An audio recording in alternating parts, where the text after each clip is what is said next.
மொட்டை மாடியில் எஃபெக்டிவாக நீங்கள் நடக்க முடியாது.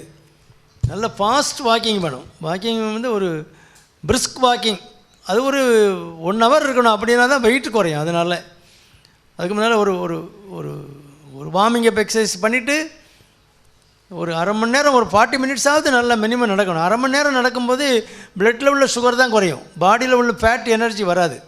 அரை மணி நேரத்துக்கு அப்புறம் தான் ஃபேட்லேருந்து எனர்ஜி வரும். அப்போ தான் வெயிட் குறைய ஆரம்பிக்கும். மொட்டை மாடியில் எவ்வளவு தூரம் நீங்கள் நடந்துடுவீங்க? அது நீளமாக வெயிட்டு அப்படிலாம் நடக்க முடியும். சுற்றி சுற்றி வருவீங்க.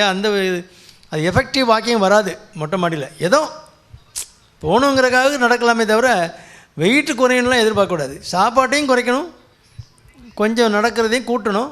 எஃபெக்டிவாக நம்ம காம்பவுண்டுக்குள்ளே வெளியில் எங்கேயாவது வெளியில் வந்து ஒரு பார்க்லேயோ அல்லது ரோட்டு ஓரமாகவோ அப்படியே கம்பாக கிளம்பி போயிட்டாங்கன்னு சொல்கிறாங்களே, அந்த மாதிரி கையை வீசிட்டு போகணும். அரை மணி நேரம் 3/4 மணி நேரம் நடந்தால் கொஞ்சம் வெயிட்டு குறையலாம். சாப்பாட்டை கொஞ்சம் குறைச்சிக்கிட்டோன்னா தான் நல்லது. மாவு பொருளை கொஞ்சம், ஒரு இட்லி குறைக்கணும், ஒரு தோசையை குறைக்கணும், ஒரு கொஞ்சம் சாதத்தை குறைக்கணும், வெஜிடபிள்ஸை கொஞ்சம் கூட்டிக்கிட்டு அதை குறைச்சிட்டிங்கன்னா பசியை அவன் தாங்கும். அந்த மாதிரி செய்யணும்.